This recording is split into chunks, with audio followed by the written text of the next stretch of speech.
Não fique satisfeito em apenas se lamentar para Deus, orar um pouco aqui e ali, esperando quem sabe que Ele te ouça. Não fique satisfeito em dar ouvidos aos seus amigos. Leve a sério o seu relacionamento com Deus, pois veja, a coisa mais incrível e empolgante a respeito da vida cristã é o fato de que eu e você podemos ter um relacionamento íntimo e pessoal com Deus, por meio de Jesus, relacionamento este no qual Ele intervém e através do qual Ele trabalha em nossas vidas diariamente.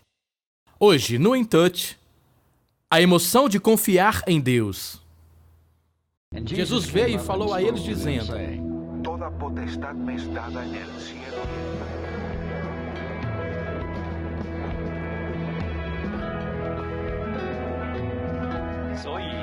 tierra.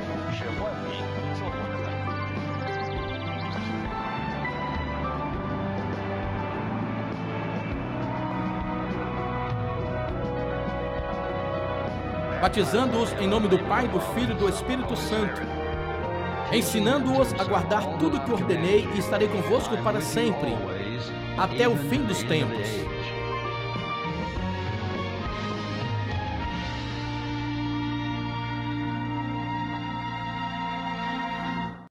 A fé está no centro de tudo o que cremos e acreditamos na vida cristã.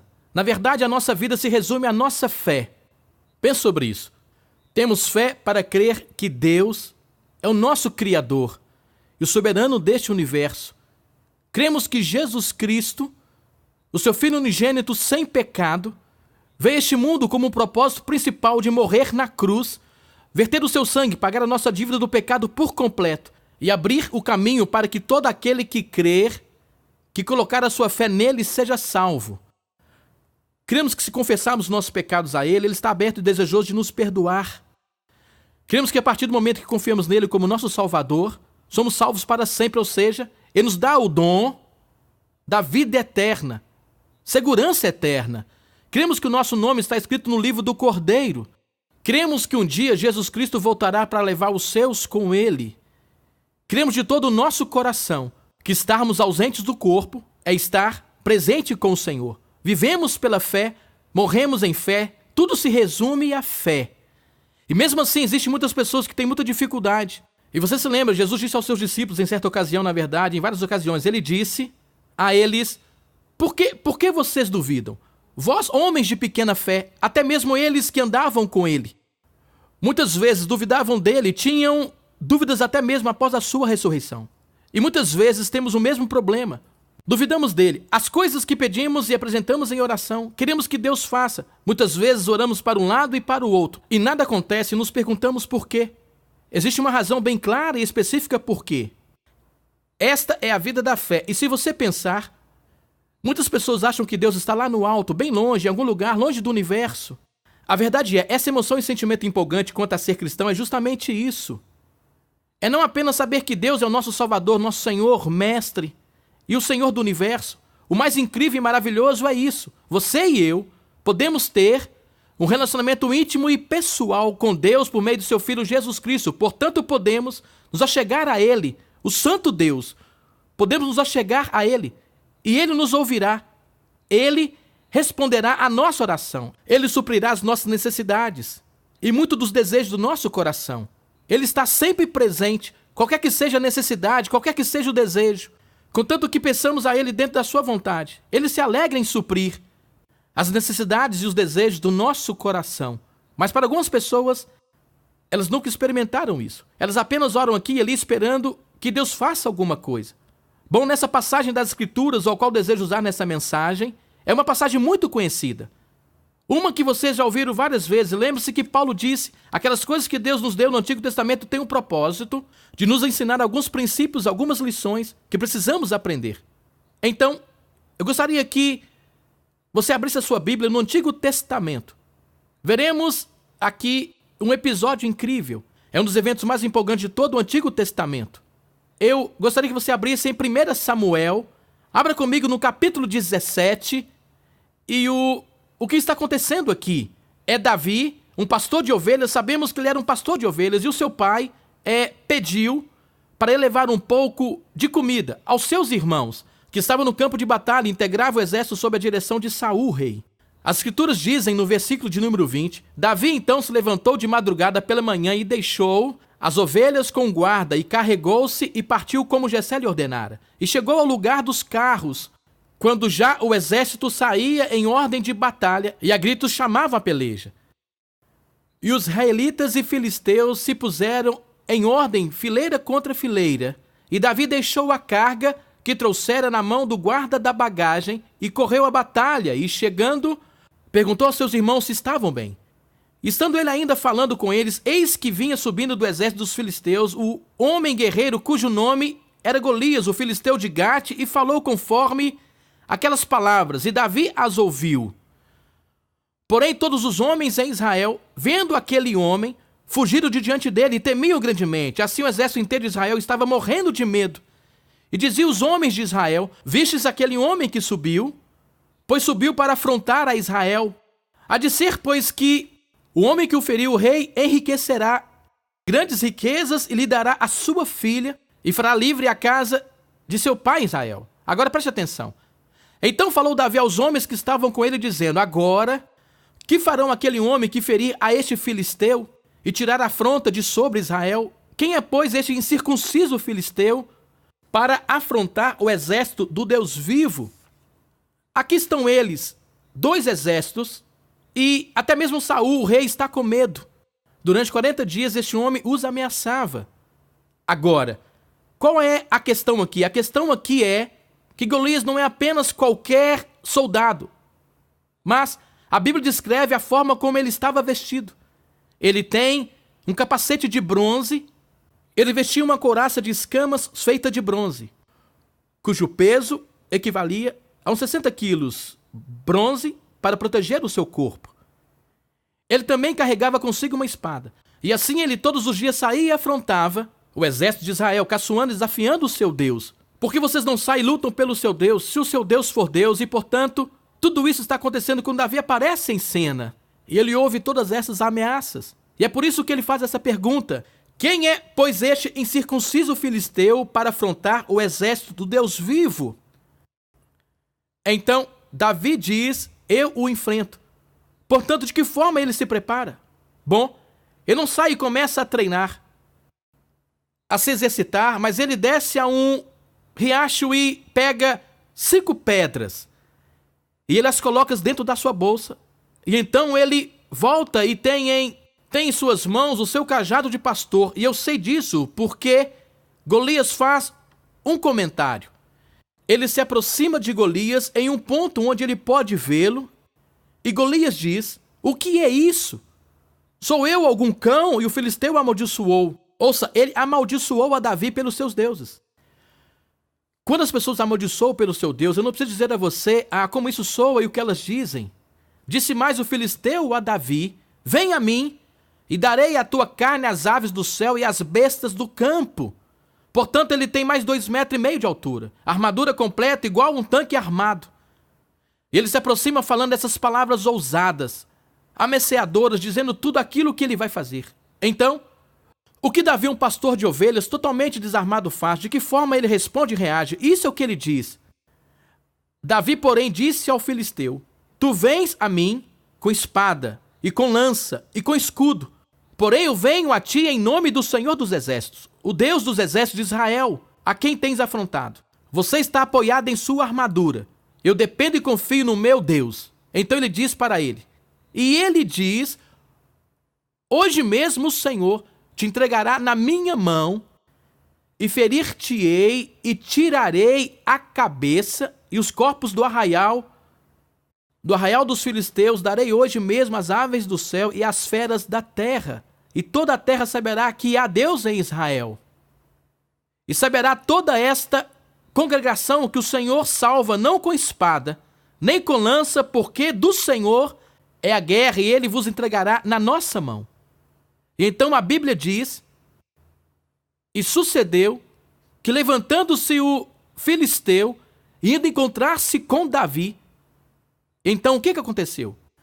Apressou-se Davi e correu ao combate, ao encontrar-se com o filisteu. Agora, provavelmente isso deixou um pouco desconcertado, porque ele imaginava que ao aproximar-se de Davi, ele estaria correndo, morrendo de medo.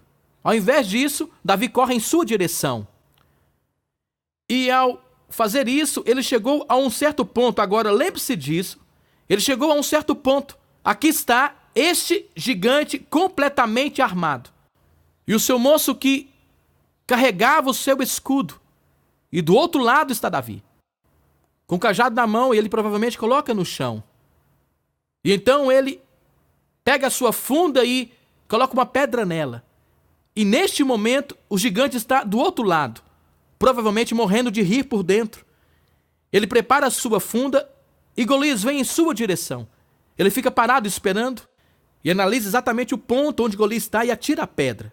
Esta pedra o atinge bem na testa. Ele já era um homem morto mesmo antes de cair no chão. Ele não acertou apenas em um lugar qualquer. Ele acertou no ponto o qual tinha que acertar. Ponto específico que o levaria à morte instantânea. E tenho certeza que neste momento o seu moço que carregava o seu escudo sai correndo. E Davi se aproxima, tira sua espada e corta a cabeça do gigante. Ele a levanta bem alto. Como você sabe disso? Porque era assim que eles faziam. E ele queria que os filisteus soubessem: esta guerra acabou. E naturalmente eles começam a fugir, e o exército de Israel corre atrás deles e os extermina, um por um, e os derrota, Golias e todo o seu exército. Agora, você diz: bom, você sabe, eu já li essa história muitas vezes, e eu entendo isso, mas a questão é: qual é a chave para a vitória de Davi? Aqui está a chave. Quando Davi ouviu o que este gigante dizia, desafiando o Deus vivo, Deus Jeová, o Monte Pagãos naquele lugar, então ele entendeu a mensagem. O que estava em jogo era o exército do Santo Deus. O que estava em jogo era a reputação e o nome de Deus. Portanto, ele entendeu a mensagem. Ele entendeu o que estava acontecendo. Ele viu a realidade que Saul temia, assim como todo o seu exército. E, portanto, ele enfrentou Golias. E assim, em questão de segundos, pense no que acontece às vezes em questão de segundos. Em questão de segundos, ele olhou para ele e isso foi o que Davi viu. Davi viu este gigante bem armado, coberto por uma armadura. Ele viu o que Saul viu, ele viu o que o exército de Israel viu, mas ele viu mais uma coisa. Quando Davi olhou para ele, ele o viu como um gigante morto. Ele o viu como um gigante morto. E ele provavelmente se viu tirando aquela espada, cortando a sua cabeça, levantando a espada e observando, vendo o exército filisteu fugir. Ele viu em breve momento o que ninguém mais viu. Todos estavam mais presos, mais atentos à armadura que ele tinha, tanto que ele era alto. Mais de 2,5 metros de altura. Todos estavam com medo em função do que viam. Agora preste atenção. Deus está disposto a dar a você e a mim a capacidade de ver o que o olho humano não pode ver, sob certas condições as quais falaremos daqui a pouco. Entenda, aos olhos e na mente de Davi, a batalha já estava ganha. A batalha já estava ganha mesmo antes dele descer ao ribeiro para encontrar as 5 pedras. Em sua mente já tinha acabado. Sabe por quê? Porque o que ele viu era um gigante derrotado. E por que ele viu isso? Porque ele estava lutando contra alguém que estava desafiando o Deus vivo. E ele saiu ao seu encontro em fé absoluta para defender o nome do Deus Todo-Poderoso. Ele não olhou para a sua armadura, ele olhou além da armadura. Ele não olhou para as suas armas, ele olhou além delas. Ele não olhou e não deu atenção às suas palavras ousadas, desafiadoras. Ele simplesmente viu um gigante morto. Agora, o que ele via? Ele via o que Deus permitiu que ele visse, aquilo que a olho nu não poderia ser visto. Quando ele enxergou isto, Golias ainda caminhava em sua direção. O que Davi via? Ele via o gigante morto. Ele via aquela pedra atingindo a cabeça dele. Ele tinha um alvo de menos de 15 centímetros. O gigante poderia ter mais de 2 metros, mas Davi tinha um alvo de 15 centímetros. Isso que ele via. E ele viu Golias no chão, morto. A batalha já estava encerrada antes de Davi se aproximar de Golias. Você diz agora, espere só um minuto. Bom, espere só um minuto. Sim, foi isso que aconteceu. Porque entenda, ouça, existem níveis de fé. Existe uma fé que diz, eu sei que Deus pode fazer isso, mas não tenho certeza. Eu sei que Ele fará isso, pelo menos para algumas pessoas. E existe um nível de fé que diz, já está resolvido. Quando não existem provas ao nosso redor, não existe razão para crer, a não ser que Deus te dê a capacidade para enxergar de forma completa. É isso que esse tipo de fé provê a você. É por isso que ele venceu a batalha. Você diz, o que tem isso a ver comigo?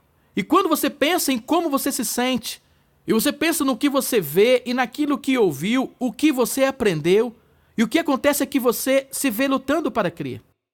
Ouça atentamente. Se você está orando a respeito de algo, e você não está confiando em Deus, ouça. Ou você orando a respeito de algo, e não importa o que aconteça, você está confiando em Deus só um pouco, você está tipo, bom, eu sei que Ele pode, talvez Ele o faça. Então existe algo errado. E é isso que está errado. Enquanto você estiver fazendo este tipo de oração, isso não é fé, aqui está a razão, você está ansioso.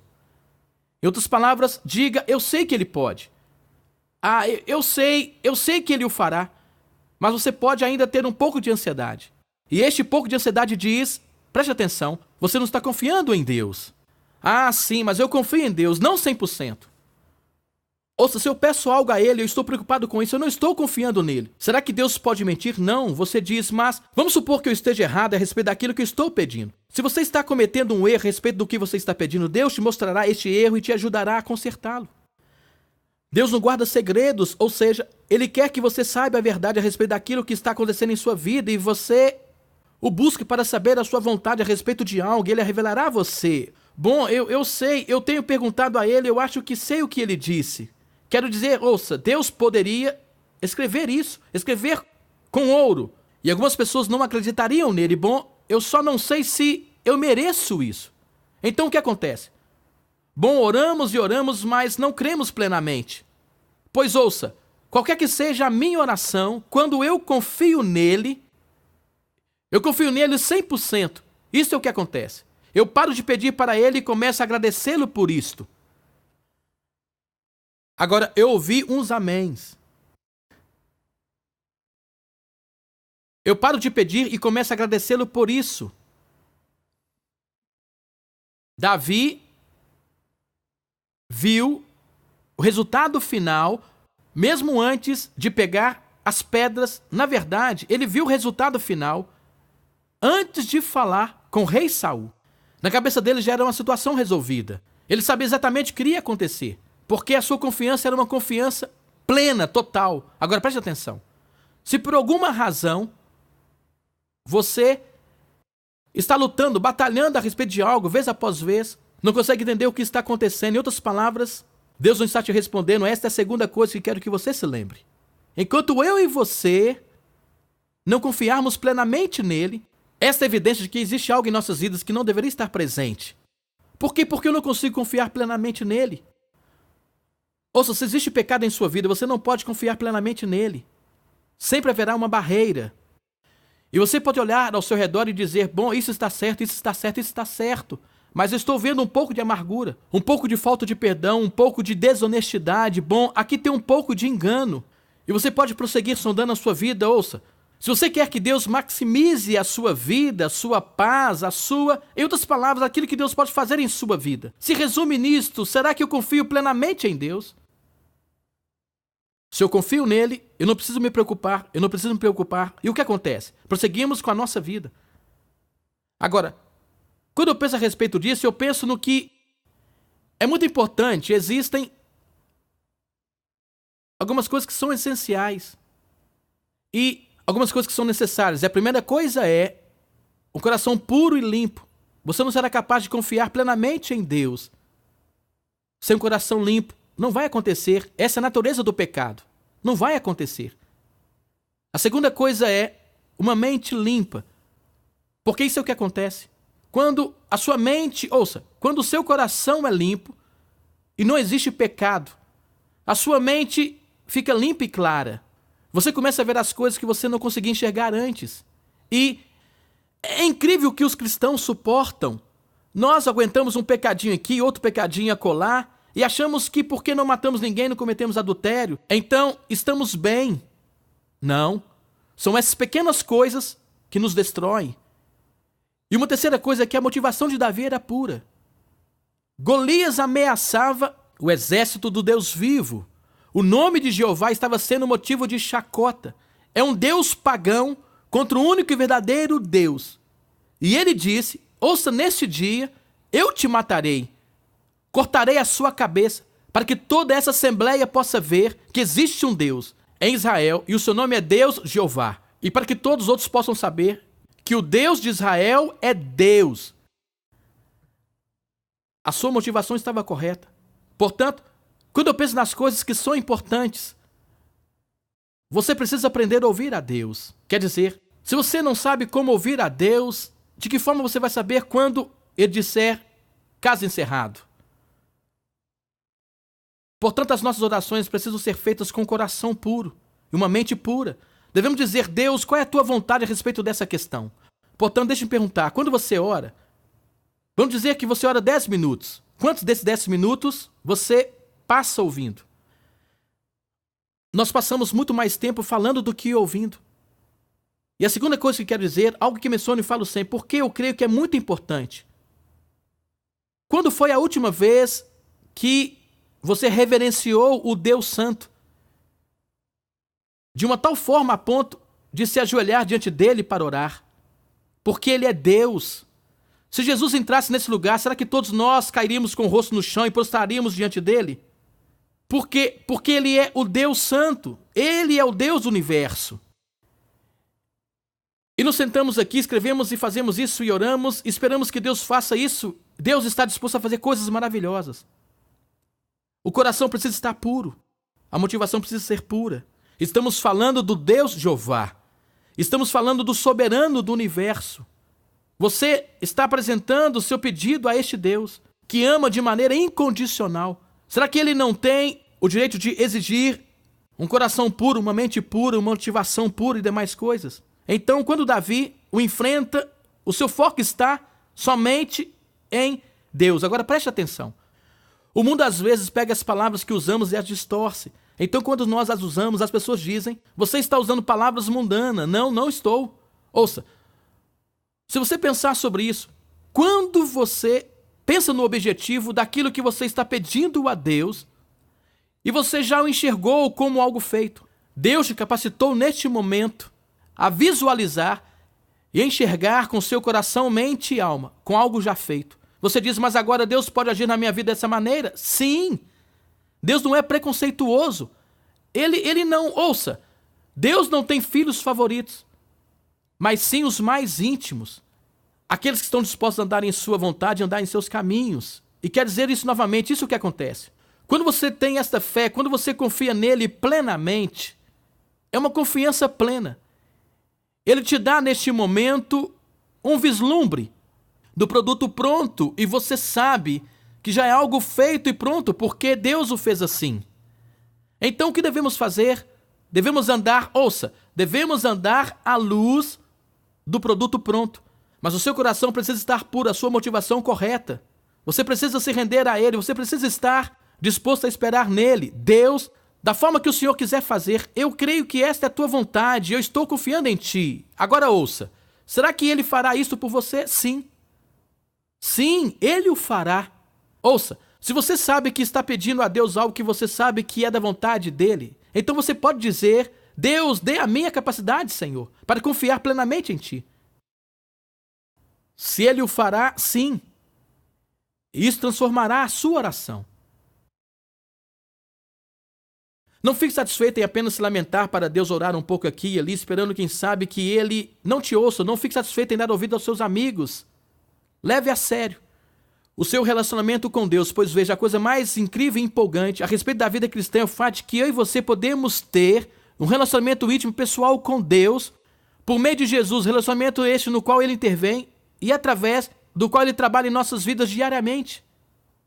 Quero que Deus faça em sua vida o que eu sei que ele deseja fazer, e se você tão somente crer nele, ele o fará. Portanto, você tem apenas duas escolhas: crer nele ou duvidar dele. De que forma você vence crendo? De que forma você perde duvidando? É tão simples assim. Bom, talvez você não seja um cristão e você diz, bom, espere, de que forma isso aplica à minha vida? Se você não é um discípulo de Jesus, não funciona em sua vida. Você tem que começar de um certo ponto. Você precisa reconhecer o seu pecado diante do santo Deus. Pedir para ele te perdoar do seu pecado com base em uma coisa: no fato que Jesus, o seu filho, foi para a cruz e verteu o seu sangue pelo seu pecado, pagou a dívida do pecado por completo. Isso se torna uma parte do seu ser. Isso aplica à sua vida quando você está disposto a confessar os seus pecados e pedir, disposto a dizer, Senhor Jesus, eu te recebo como meu Salvador hoje e quero que o Senhor faça a tua vontade em minha vida. No momento quando você faz isso, você se torna um filho de Deus. Então, o que acontece? Você, como todos nós, começa a crescer em sua vida cristã. Será que isso significa que na mesma hora você terá uma fé perfeita? Não. Temos que aprender a ter isso. Deixe Deus construir verdade em sua vida. Você nunca mais será o mesmo. Está disponível a você, é só pedir. Essa é a minha oração por você. Que você possa aprender e confiar nele de todo o coração. E vê-lo agir em sua vida. E Pai, quão gratos somos quando pensamos no quanto Tu és maravilhoso. No Deus disposto a nos abençoar, onipotente, onisciente, onipresente. No Deus que reina sobre todas as coisas. O Senhor está disposto a trabalhar na vida de indivíduos como nós. Meu coração se prostra em humilde submissão à Tua vontade maravilhosa. Que esta verdade possa ser gravada, querido Pai, no coração de todos aqueles que a ouvirem. Que eles não sejam influenciados por incrédulos ou por outros crentes cheios de dúvidas, mas que eles possam crer que Tu és quem o Senhor diz ser. E esta é minha oração. E eu te agradeço por isso em nome de Jesus. Amém. Para maiores informações a respeito do Ministério InTouch ou para saber como ter um relacionamento pessoal com Jesus Cristo, escreva para o endereço que está aparecendo em sua tela. InTouch com o Dr. Charles Stanley está disponível pela graça de Deus e para a fidelidade de nossos parceiros ministeriais espalhados ao redor do mundo.